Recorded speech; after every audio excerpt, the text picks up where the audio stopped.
Radio Eternidad, impactando el presente con un mensaje eterno. Saludos, bendiciones, contentos de nuevo estar con ustedes, hombres de verdad, que es nuestra aspiración y es nuestra meta también, ser hombres de verdad.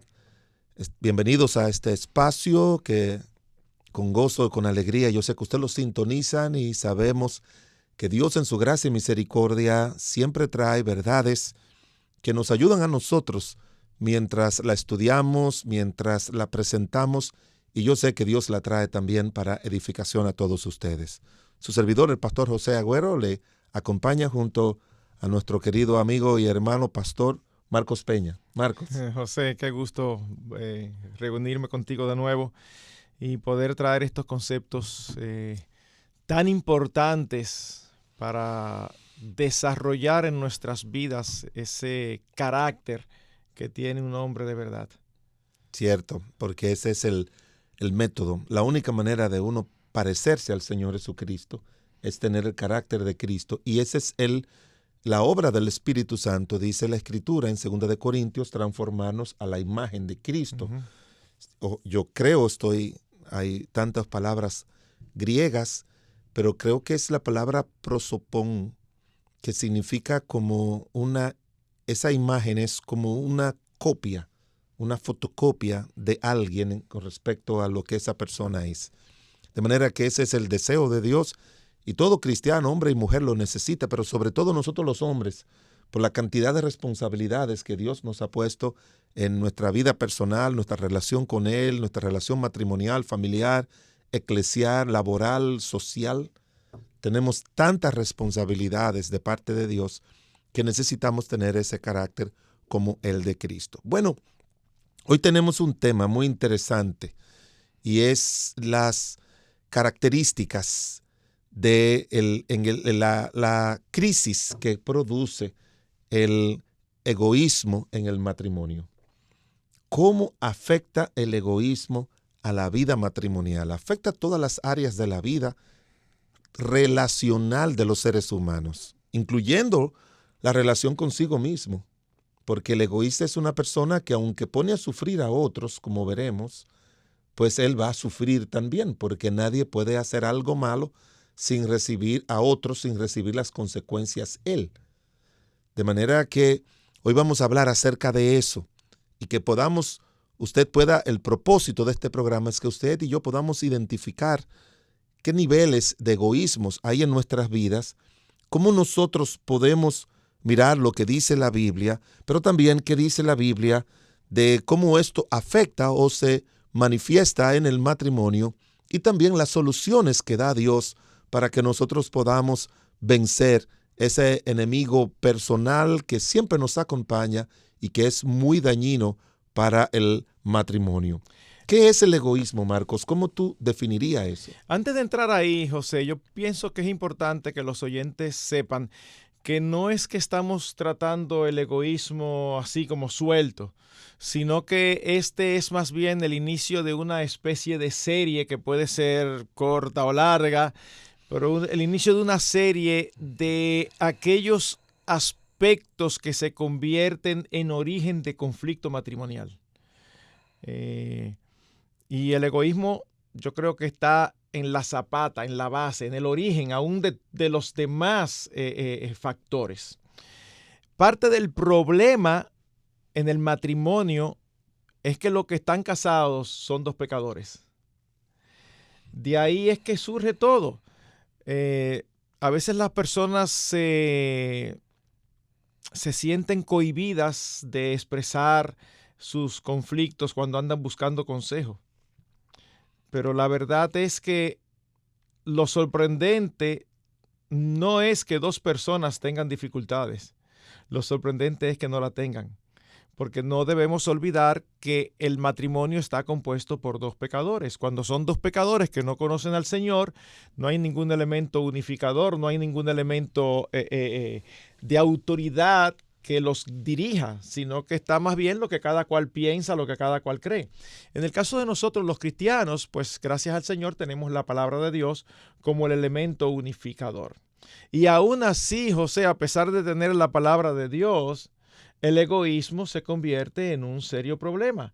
Cuando nosotros queremos imponer nuestros gustos, deseos y voluntad por encima de los gustos, deseos y voluntad de Dios, que es claramente expresada en las Escrituras. Y una de las cosas, cuando tú usabas el término de la zapata, o sea, el fundamento, algo importante es que los diferentes aspectos que vamos a estar tratando en este programa con respecto al egoísmo y otros temas más que tienen que ver con el daño residual que el pecado ha hecho en nuestra persona, y es, Marcos, que la mayoría de nosotros no sabemos, no podemos identificar qué es lo que produce, aparte del pecado, esos males que nos afectan nuestra relación matrimonial y con los demás.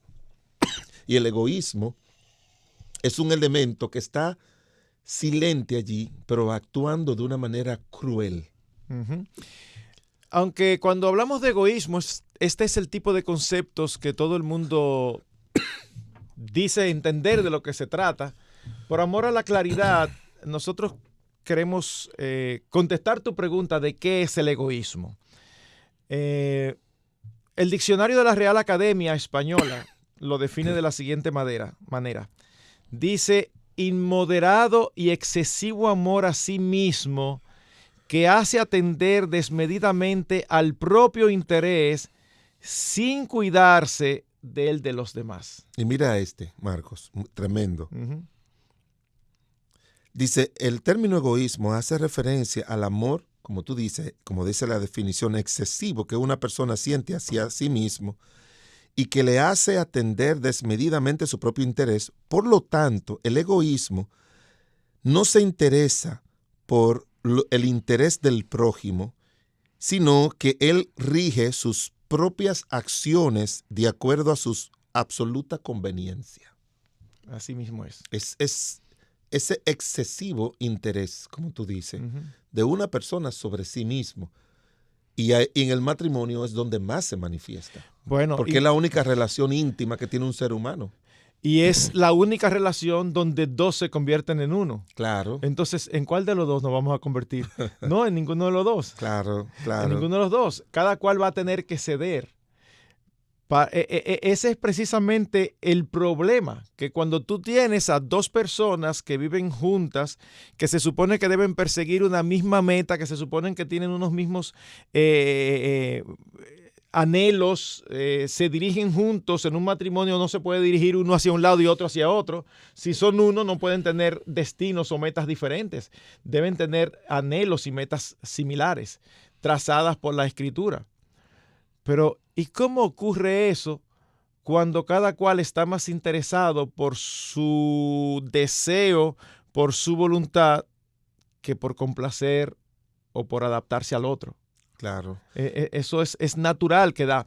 Es interesante, José, que en 2 de Timoteo, capítulo 3, tú conoces ese versículo donde habla de la característica de los hombres de los últimos tiempos. Hay una que dice: amadores de sí mismos. Y aún la palabra que usa es interesantísima, porque sí. uno no tiene que saber griego, solamente ciertos elementos. Sí, la palabra es filauto. Filauto. Y ese fil viene de Filadelfia, del amor fraternal, del amor fileo. Y auto, nosotros sabemos que es de todo. Cuando uno habla de autocompasión, ya uno sabe que es la compasión que se tiene uno mismo. De autónomo, nomo es ley, auto, yo soy ley para mí mismo, yo hago lo que yo quiera. O sea que son términos que son bastante conocidos. Muy conocidos, sí. Y dice que esta va a ser una característica de los hombres de los últimos tiempos. Es que la maldad, lo que va a propiciar, como siempre ha sido, Marcos, lo que va a propiciar la venida de nuestro Señor Jesucristo, aunque en Mateo 24 habla de guerras y rumores de guerra, que eso siempre ha existido, cuando uno mira el pasaje más significativo, que es 2 de Timoteo 3, habla del carácter de los hombres en los últimos tiempos. O sea, cuando el carácter del hombre se revela así, se revela contra todo lo de Dios, y es lo que pasó en el tiempo del diluvio. En el tiempo del diluvio no había guerras, pero el hombre tenía una vida moral terrible. En los tiempos de Sodoma y Gomorra igual. Y el punto principal es que ese tipo de personas lo que hace es como resistir a Dios. Las guerras es yo luchando contra ti, pero el orgullo, la soberbia, el amor hacia sí mismo, la falta de afecto natural, implacable, crueles, eso es luchando contra Dios. Ujú. Es luchando contra Dios. Y Dios dijo en Génesis el capítulo 6, dice, mi espíritu no va a contender con el espíritu del hombre. Y como sé que tú tienes de lo que se ha preparado para hoy, hay un versículo que más adelante veremos en la Biblia de lo que produce el egoísmo. No solamente con respecto a los otros, es también con respecto a Dios, porque es luchar en contra de lo que Dios ha Ujú. establecido, de la buena relación que se debe tener con el ser humano, con el prójimo, porque se menciona en la definición al prójimo, pero nuestro prójimo más cercano, con el único prójimo que somos una carne, es con nuestra esposa. Exactamente, exactamente. Y ahí es donde más daño hace. Ujú. Definitivamente. Mientras más cercana es la relación, más daño puede hacer el egoísmo. El egoísmo. Y lo interesante, José, es que nosotros todos venimos con una naturaleza caída y todos tenemos esa fuerte inclinación a buscar primero nuestro beneficio y nuestro bienestar antes que el de cualquier otro. Y eso se manifiesta desde que somos niños. ¿Cuál es una de las primeras palabras que los niños aprenden? Yo y sobre todo mi, mío. Uh-huh. O sea, hay muchísimas palabras, pero tú, tuyo, eso viene muy lejos después. Y nosotros vemos escenas y situaciones con los hijos pequeños, con los niños pequeños, que tú dices, wow, pero qué egocéntricos. Se manifiesta en querer acapararlo todo, se manifiesta en querer que su voluntad se haga siempre. No se les pasa por la cabeza, bueno, pero si yo siempre quiero que me den a mí primero, ¿por qué no le toca en alguna ocasión que sea primero a mi hermanito? No, Yo no le pasa eso por la mente. Se manifiesta en muchísimas maneras. Cuando ellos no quieren compartir. Y Marcos, ¿tú sabes lo que dicen? Que a los 2 años, o 2 años y medio, antes a los 3, pero como los 2 años y medio o 3, los psicólogos lo llaman a los niños la edad del tirano. Sí. Porque es mi, eso es mío, eso es mío, eso Todo, es mío, todo, eso es mío, todo, eso es mío. todo O sea, gira en torno a ellos. las primeras manifestaciones, una de las primeras, primero es la rebelión, ¿verdad? Que se rebela contra que mamá dice que no, la desobediencia, porque eso es lo que está en el ADN del ser humano por causa del pecado. Uh-huh. Pero también es ese egoísmo.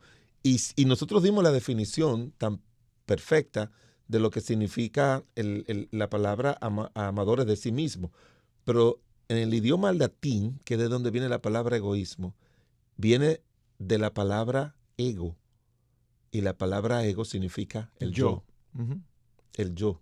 Uh-huh. O sea, un concepto y un sufijo ismo, que es como algo de pertenencia.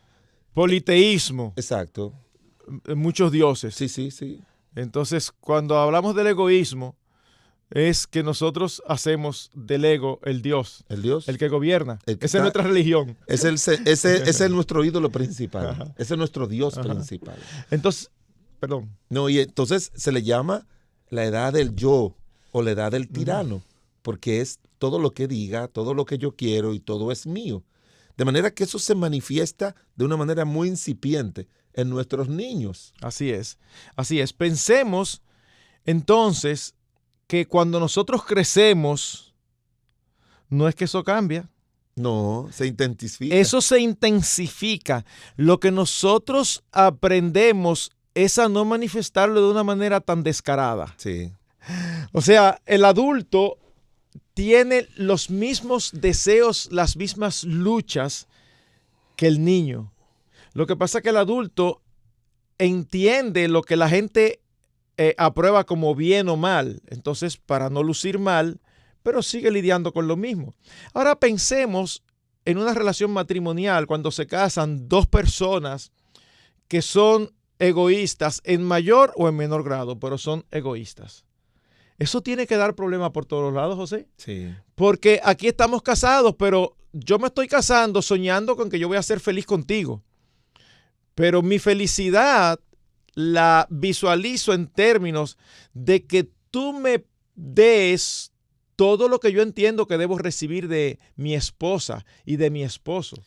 Entonces, cuando tú te casas con un pecador, con deficiencias, con debilidades, Exacto. y que tiene ese mismo interés que tú, ¿qué va a suceder? Bueno, obviamente, cuando tú empiezas a alar en sentido contrario, en muchas ocasiones la soga se va a romper. Y tú sabes, Marcos, que todo el mundo se casa con expectativas. No hay nada malo con eso, de lo que yo deseo. Muchas veces, como dicen los autores, son expectativas expresadas o manifiestas y la gran mayoría son ocultas. Ahora, si tú le expresas a alguien tus expectativas de lo que a ti te gustaría, eso es algo loable y no hay nada malo con eso. Porque cada persona es, como decimos, cada cabeza es un mundo y es algo que se tiene que respetar. El problema con el egoísmo es cuando tú demandas más de lo que tú estás obligado a dar, de lo que te sientes obligado a dar.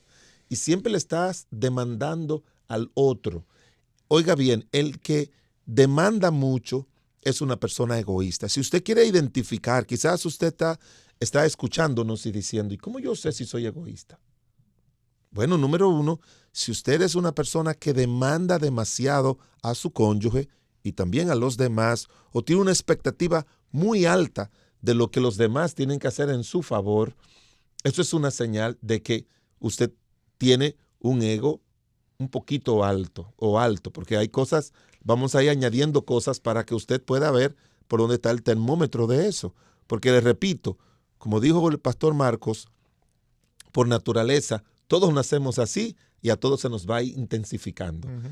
Y tenemos un problema, y es el problema de siempre estar justificándolo, diciéndole, es que tú sabes que yo soy así, tú me conociste así, y no se da cuenta de que el plan de Dios es transformarnos, no para que seamos como nosotros somos, sino como Él quiere que sea.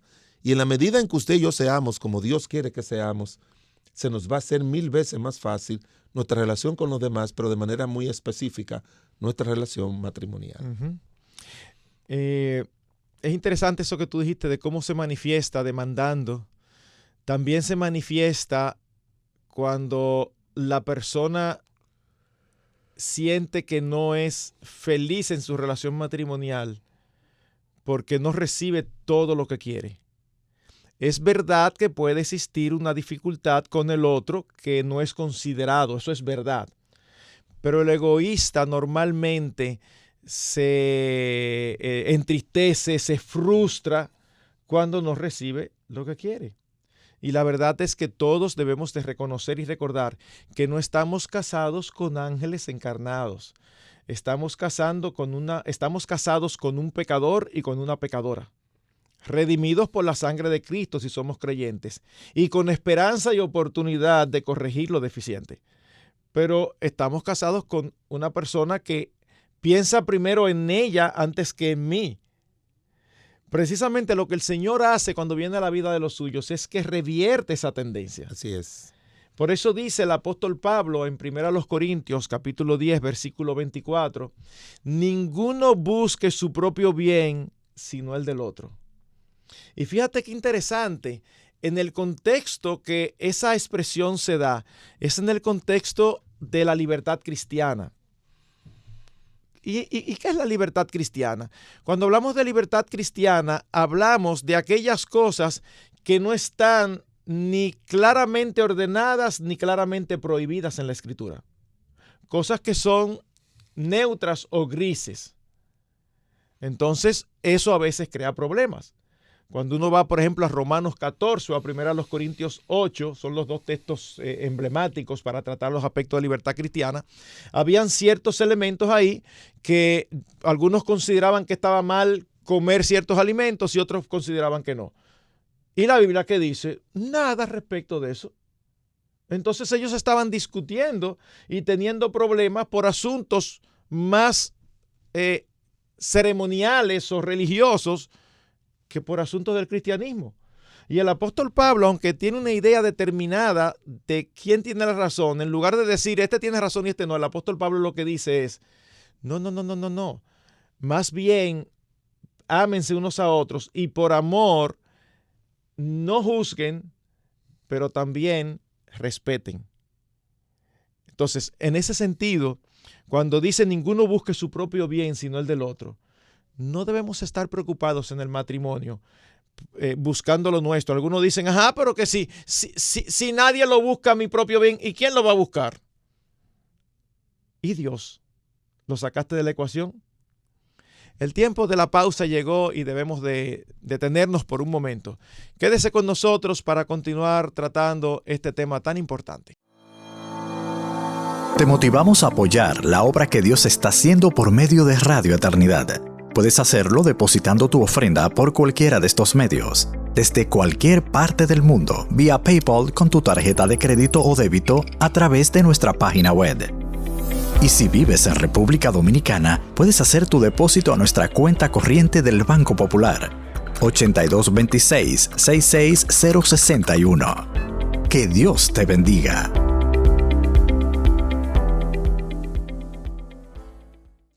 Regresamos con su espacio Hombres de Verdad. Estamos tratando acerca de la crisis matrimonial que produce crisis en la vida matrimonial. Y probablemente usted puede mencionar muchos temas, las diferencias que hay con el dinero, diferencias que hay en la crianza de los hijos, diferencias que hay en cuanto a la frecuencia de nuestra cercanía e intimidad con nuestro cónyuge, diferencias de nuestra cultura, diferencias de clase, pero realmente lo que causa crisis no son las diferencias, sino cómo manejamos las diferencias. Y el manejo de la diferencia va a depender de lo que prevalezca en nosotros. Si dentro de nosotros prevalece el amor, vamos a abocarnos a buscar soluciones que no dañen al otro. Pero si lo que prevalece en nosotros es el egoísmo, vamos a buscar soluciones que van a afectar al otro. Y de eso es que estamos hablando de cómo el egoísmo no solamente afecta al matrimonio, sino cómo produce daños en la vida matrimonial. Hay un versículo en el libro de Filipenses, Marcos, que sería interesante mirar lo que dice la Biblia acerca de él. En Filipenses capítulo 2 hay uno de los pasajes más excelsos del Nuevo Testamento. Es ese pasaje donde habla de la encarnación de Cristo, cómo Él siendo Dios no estimó el ser igual a Dios como que eso a que aferrarse, sino que se humilló a sí mismo, haciéndose obediente hasta la muerte y muerte de cruz. Se hizo hombre y luego fue obediente hasta la muerte. Pero es interesante cómo empieza esa porción. Antes de hablar del ejemplo de Jesucristo, la porción empieza en Filipenses capítulo 2 diciendo, nada hagáis por contienda, o como dice las Américas, nada hagáis por egoísmo. Antes bien con humildad, estimando cada uno a los demás como superiores a él mismo, no mirando cada uno por lo suyo propio, sino también cada cual por lo de los otros. Esto es un versículo, de esos versículos que nosotros frecuentemente decimos que muestran que el cristianismo es contracultural. Porque es totalmente contra la cultura en la que nosotros nos ha tocado vivir, decir que no busque lo tuyo, sino que busque lo del otro. Es más, José, y quiero aprovechar esta oportunidad hablando de eso. Nosotros debemos de acudir a la palabra y hacerle a los textos una exégesis. ¿Qué significa? Sacar de los textos lo que los textos dicen. ¿Tú sabes lo que hacemos los evangélicos hoy con mucha frecuencia? Eisegesis, y no es un cibaeño que lo dice. En otras palabras, introducimos a las escrituras el significado. En otras palabras, interpretamos los textos a la luz de nuestros principios. Te voy a dar un ejemplo sencillo, que seguro que tú lo has escuchado. Ahora, a cada rato escucha uno a personas predicando de la importancia de amarse a uno mismo. Texto. que tú tienes que amarte, tú debes amar a tu prójimo como a ti mismo. Bueno, pues entonces si hay que amarlo como a uno mismo, para uno amar al prójimo, eso es un mandamiento. No, eso no es un mandamiento, eso es una asunción. O sea, el Señor no pregunta, todo el mundo se ama a sí mismo. El Señor parte de lo que es una realidad. Ese amor tan fuerte que tú y yo tenemos por nosotros mismos, el Señor lo asume. El Señor no está mandando a nadie a amarse a sí mismo, porque el Señor no manda a alguien a lo que... Nos hizo con ese sentido natural para cuidarnos. Exacto, eso está allí. Entonces tú encuentras cada rato, y yo estoy seguro que tiene que haberlo oído, que hay que amarse uno mismo, porque el que no se ama a uno a sí mismo no puede amar a los demás. Eso no está en la Biblia. En las Escrituras se nos mandan, asumiendo que nos amamos a nosotros mismos, se nos manda a amar a los otros. Así que nosotros debemos de seguir el ejemplo de Cristo, que se da allí, ese ejemplo glorioso. Cristo no nos necesitaba. Bueno, Él lo hizo porque Él quería que sus seres le adoraran. Bueno, es verdad que Él quería que sus seres le glorificaran, pero ¿sabes qué? No iba a ser un beneficio para Él. Algunos dicen, no, porque Dios es egoísta, porque nada más busca su gloria. Bueno, lo que pasa es que Dios es veraz. Y si hay seres creados, Él sabe que lo mejor que puede ocurrir para los seres creados es que le adoren. Así que el beneficio es nuestro, no de Él. Entonces, nosotros debemos de seguir el ejemplo, de no estar siempre buscando nuestros propios deseos, nuestros propios intereses. Y como hombres, cabezas de hogar, tenemos que tener mucho cuidado, porque con mucha frecuencia lo que ocurre es que sí, nosotros los evangélicos enfatizamos lo que la Biblia enfatiza, que somos los cabezas del hogar, pero distorsionamos el significado de ser líder. Porque, ¿sabes qué? Decimos, como somos cabeza de hogar, yo voy a usar ese liderazgo para mi propio beneficio. No, es que el Señor Jesucristo dice lo contrario. El verdadero liderazgo se da para buscar el beneficio de todos aquellos que son colocados bajo esa autoridad. Y es interesante el planteamiento amplio y muy específico que tú haces con respecto a Filipenses, porque fíjate que en el principio comienza hablando, tratando de resolver un problema que ya tiene nombre en el capítulo 4. Y en el capítulo 4 se añaden los nombres de dos personas que no se llevaban bien. Pero también mucha gente dice que el propósito del libro de Filipenses es hablar acerca del gozo. Y es cierto que se menciona. Pero Marcos, en el capítulo 1, en el capítulo 2, en el capítulo 4 se menciona contienda mucho. Era una buena iglesia. Predicaban por contienda. ¿Tú recuerdas que algunos predican a Cristo por contienda? Dice en capítulo 1. En el capítulo 2 dice nada hagáis por contienda. Y en el capítulo 4 presenta a Evodia y a Síntique. Entonces, la contienda está ligada al egoísmo. Cuando el otro quiere imponer su punto de vista al otro y obligarlo a que lo crea, que eso es muy común en el matrimonio. Y para dar una solución, porque muchas veces, y yo quiero que los hermanos entiendan eso, a veces los hermanos están esperando de nosotros o del consejero soluciones prácticas, y es cierto que hay que darlas, pero cuando usted mira la solución que da la Biblia aquí, a través del apóstol Pablo, él dice, te voy a dar la solución. Mira lo que hizo Cristo y sé tú como Él. Primero, se humilló. Primero se despojó de lo que era de Él, lo que legítimamente le correspondía, porque Él es Dios. Él se despojó. Igual como... Voluntariamente, sin que nadie se lo pidiera. Pero la razón por la que Él estaba haciendo era por dos cosas. Por una razón principal, Él quería agradar a Dios. Al Padre. Entonces, cuando uno piensa primero en una situación matrimonial, yo quiero agradar a Dios, le llega a la mente el ejemplo de Cristo. Se despojó, o sea, puso a un lado sus derechos y mucho de lo que él era, que como gente dice que ese es un versículo difícil, la doctrina de la kenosis. Para mí no es nada difícil, porque lo están buscando solamente en el sentido de tratar de comprender una obra de la divinidad que nunca vamos a comprender. Entonces yo no creo que hay que discutir ni hablar acerca de eso. Lo que sí que hay que ver es el propósito por el cual el Señor lo hizo. Que lo hizo para obedecer al Padre y para beneficiarnos a nosotros. Como tú y yo tenemos que pensar en beneficiar justamente a nuestras esposas, a nuestros hijos. Pero se humilló, dice la Biblia. Y mira, hay un libro, Marcos, de un autor muy conocido que se llama Hombres y Mujeres Disfrutando la Diferencia, de Larry Crabb. Si usted lo ve por ahí, búsquelo, porque él enfatiza mucho acerca que la mayoría de los problemas no vienen por la numeración que nosotros hacemos, sino por el egoísmo. Mira, yo saqué mira esta nota, lo que él dice. Él dice, el egocentrismo es el verdadero asesino, hablando del matrimonio. En cada una de las malas reacciones interpersonales es el verdadero culpable. Falta de comunicación, falta de temperamento, actitudes poco sanas de antes los malos antecedentes familiares, que es lo que mucha gente pone de excusa, codependencia morbosa en las relaciones, incompatibilidad personal, a menos que sea de una causa médica, fluye, oye como dice él, fluye del lodazal del egocentrismo.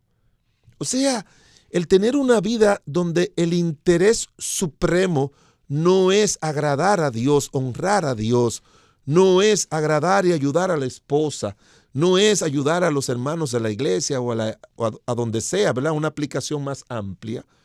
No es lo que yo pienso y lo que yo creo. E imponerlo a los demás y hasta degradar y mofarse de los demás, herir a los demás con tal de que prevalezca tu propio interés. Entonces, no es que los problemas del matrimonio, usted le dice a una persona, escríbame cuáles son los problemas matrimoniales más frecuentes. Falta de comunicación, falta de esto, problemas de aquí. No, lo que lo produce, como dice él, y no usa una bonita palabra, es el lodazal del egocentrismo. De hecho, yo le sugeriría a cada oyente que piense en los últimos conflictos que ha tenido con su esposa. Y sin yo saber, ni conocerlo, ni saber cuál fue el conflicto, yo le aseguro que usted va a detectar egoísmo. No, pastor, pero que yo tengo la razón. Es que no estamos hablando de si uno tiene o no tiene la razón. El pastor Agüero dijo algo ahorita muy interesante. Él dice, el problema no son las diferencias, no. El problema es cómo se manejan. Entonces, sí, puede ser que tú tengas razón, pero si tú tienes razón, el egoísmo te lleva a manejar mal la situación porque tú entiendes que tienes razón y te frustras de ver que el otro no te entiende. Ahora, si tú en lugar de manejar la situación de una manera egocéntrica, tú la manejas de una manera piadosa, tú vas a tratar de hacer entender a tu esposa, pero de una manera amable, de una manera tierna, no de una manera airada, no de una manera áspera.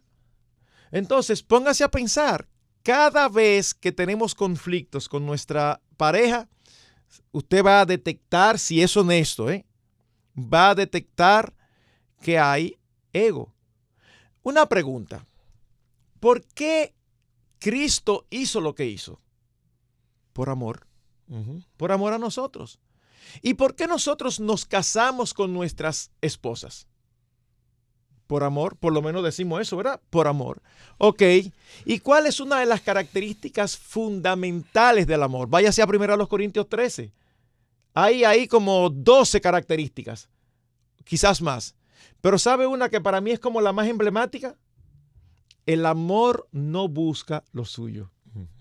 Mire, si usted se olvida de todas las características que está ahí, que no debe, ni debemos, pero solamente se apropia de esa, es que eso prácticamente va a evitar todo tipo de dificultades en el matrimonio. El amor no busca lo suyo. Es precisamente ese anhelo que tenemos tan fuerte de que las cosas se hagan como nosotros queremos, de que se cumplan nuestros deseos en lugar del otro. Es precisamente eso lo que crea los conflictos. Pero mientras más insistentes y fuertes somos en eso, ¿sabe lo que ocurre? Estamos manifestando falta de amor hacia nuestro cónyuge. Marcos, hay un autor que dijo, los problemas tuyos resuélvelo con la razón. Los problemas de los demás resuélvelo con el corazón. Diciéndole de que la razón no nos fue dada necesariamente para los problemas de los seres humanos. La razón nos fue dada para transformar la naturaleza para nuestro propio bien. O sea, todas las ecuaciones, la física, las ecuaciones son asuntos de razonamiento. La ciencia es razonamiento y eso nos ha hecho que tengamos todo lo que hay aquí es transformación de lo que Dios hizo para nuestro bien. Pero cuando Dios no usó la lógica para salvarnos a nosotros. Si Dios usa la lógica para salvarnos, ¿sabe lo que significa? Hombres más pecado, condenación. Y se acabó. Nos hubiéramos perdido todos. Todos. Pero Dios lo resolvió con el corazón. Y menciona, mas Dios muestra su amor para con nosotros. O de tal manera amó Dios al mundo. Menciona también misericordia. Menciona benignidad, bondad, compasión. Cualidades que son propias del alma, del corazón, que son profundas, que tanto el amor como la misericordia, como la compasión, la bondad, la benignidad, la paciencia, son cualidades que son hechas por Dios para beneficiar a otros. Dios la usa para beneficiar a otros. Y pudiéramos decir así, sin ser un sacrilegio, ni siquiera para beneficiarse Él, sino para beneficiar a otros. Uh-huh. Y de igual, Él le dijo a la nación de Israel, con amor eterno te he amado, por lo tanto te prolongué mi misericordia. En otras palabras, ese amor hace que aunque fallemos, como la nación de Israel falló a Dios tantas veces, Dios como quiera no los destruyó. Y hoy en día todavía existen. Dios sabrá el propósito que tiene según las Escrituras, pero existen. Porque dice la Biblia que Dios lo amó con un amor eterno. Entonces, todos los problemas de la relación de Dios con su pueblo, de su pueblo con Dios, porque Dios nunca tuvo problema con su pueblo, sino de su pueblo con Dios, Dios siempre lo resolvió con amor, con misericordia, con compasión, con paciencia, con benignidad, con mansedumbre. Él se tuvo que emplear a fondo. Y eso es lo que destruye el egoísmo. Si tú quieres destruir el egoísmo en el corazón tuyo y comienzas a pedirle a Dios que te quite el egoísmo, que te llene de un corazón de amor hacia Él y hacia tu esposa, tú te vas a dar cuenta de que obviamente la relación matrimonial va a ser diferente. Y algo más, una pregunta que yo le haría, una pregunta diagnóstico, como dicen en educación. En tu esposo o esposa que me está escuchando, en una conversación o en una discusión, ¿quién es el que siempre quiere imponer su punto de vista? Piénsalo. Si te llegó a la mente y tú eres sincero o sincera y honesta y dice, yo, entonces tú tienes un nivel más, te está manejando con un nivel más alto de egoísmo. Si es tu esposo, pues, o tu esposa, acércate y dile, te estás manejando con un nivel muy alto de egoísmo, por eso no nos podemos poner de acuerdo. Vamos a pensar siempre con amor, como dice 1 Corintios 16, todas vuestras cosas sean hechas con amor. Y se lo dice al final de una enseñanza a una iglesia que en el capítulo 1 comienza a hablar de contiendas. Que hay entre vosotros divisiones y contiendas. Y después todo el capítulo le menciona que al final no solamente el tener contiendas con ellos mismos va a crear problemas entre ellos, sino también con Dios, porque el último capítulo, el penúltimo, que es el 15, ahora ellos estaban dudando de la resurrección, o sea, estaban teniendo problemas con Dios. Y por eso le dice, todas vuestras cosas sean hechas con amor. Otro aspecto más, si tú quieres saber el tener un nivel de egoísmo que tú tienes, léete 1 Corintios 13.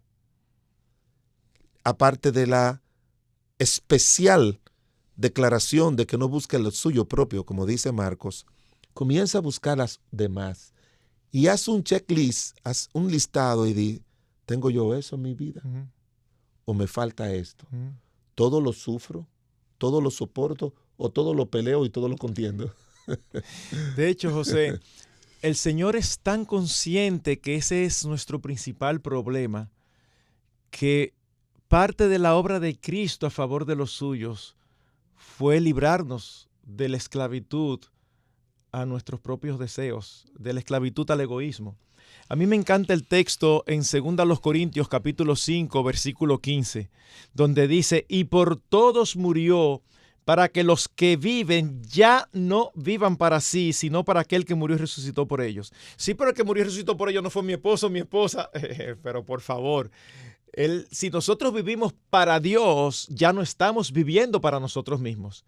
Y si no estamos viviendo para nosotros mismos, sino para Dios, es Dios que nos dice, está más preocupado por los intereses, los deseos y los puntos de vista de tu esposa que por los tuyos propios. Es que Efesios, el capítulo 5, cuando dice, maridos, amad a vuestras mujeres, así como Cristo amó a la iglesia, uno tiene que volver otra vez a lo que tú trajiste de Filipenses. Uno tiene que volver a la persona de Cristo. Y Cristo cuida, protege y guarda y alimenta a su esposa. Y ahí no menciona si la esposa es perfecta o no. Ahí solamente dice, ese es mi deber. Exactamente. Esa es mi responsabilidad. Entonces, tú tienes que olvidarte de las fallas de tu esposa. Tú tienes que olvidarte de las fallas de tu esposo. Tú tienes que concentrarte como esposo, y también las damas que nos están escuchando, usted tiene que concentrarse en la parte mía. Y si claro, Marcos, vamos a sufrir un poquito con aquel que es tardío reconociendo su egoísmo, claro, y el daño que produce. Pero también el Señor repite, las únicas dos palabras que se repiten en 1 Corintios 13 es sufrir. El amor es sufrido. Y luego dice, todo lo sufre. Entonces, la persona, como quiera vamos a sufrir con los seres humanos. Pero yo prefiero sufrir por mi esposa que sufrir por otra persona, porque yo sé que ella me ama. Y algo también importante, Marcos, yo voy a cumplir 41 años de casado con la misma mujer, porque Dios nos ha dado salud y vida a los demás. Pero yo le pido al Señor, yo comencé pidiéndole a Dios, porque como notaba tiempos atrás como que era muy sensible a molestarme con cosas pequeñas de ella. Y ya, entonces, llegó un momento que me molestaba eso de ella, pero después llegó un momento de que me molestaba que a mí me molestaran esas cosas. Y yo comencé a decirle a Dios, Señor, haz que nada me moleste, aunque no me guste, pero que no me moleste. Porque cuando tú te molestas es que tú actúas mal. Pero lléname de amor, lléname de amor, lléname de amor, lléname de amor. Y después que el Señor comenzó a hacer crecer más el amor a mi esposa, y no es que yo no la amaba antes, sino que nuestro amor, dice la Biblia, que tiene que abundar. Después el Espíritu comenzó a decirme, no, pídele a Dios que te dé mucho amor para Él y luego amor para tu esposa. Porque en la medida en que amamos a Dios y entendemos el amor de Dios, es en la medida en que nosotros podemos amar a nuestras esposas, nuestros hijos, los hermanos de la iglesia, el prójimo y a todo el mundo. Amén. El tiempo se nos ha ido. Simplemente recordarles, por favor, en lugar de preguntarse qué deseo, siempre pregúntese qué desea el Señor. Y eso nos puede librar del egoísmo y de los problemas matrimoniales. Y de las heridas, Marcos, de las heridas que causa el egoísmo. No quiero terminar este programa sin eso. Larry Craft en su libro habla mucho acerca de eso, de las heridas que el egoísmo le causa a nuestros seres queridos, de manera específica a nuestras esposas. Si tú eres un hombre que hiere o una mujer que hiere, eso es otra señal de que estás manejándote con unos niveles muy altos de egoísmo en tu corazón y tienes que pedirle a Dios que lo erradique. Porque donde hay contención, dice la Biblia en Santiago, allá hay toda obra perversa. Y dice la Biblia en Santiago que esta sabiduría no viene de lo alto, sino que es terrenal, animal y diabólica. Y la sabiduría que es de lo alto, primeramente es pura, es pacífica, sin incertidumbre, no crea nada de eso. Entonces necesitamos ese corazón de amor y ese corazón libre de egoísmo para nosotros vivir una vida matrimonial que honre a Dios y que sea de bienestar para nosotros y para los nuestros. Nos esperamos en una próxima entrega de Hombres de Verdad. Ha sido un placer para el pastor José Agüero y para un servidor Marcos Peña estar con ustedes una vez más. Radio Eternidad, impactando el presente con un mensaje eterno.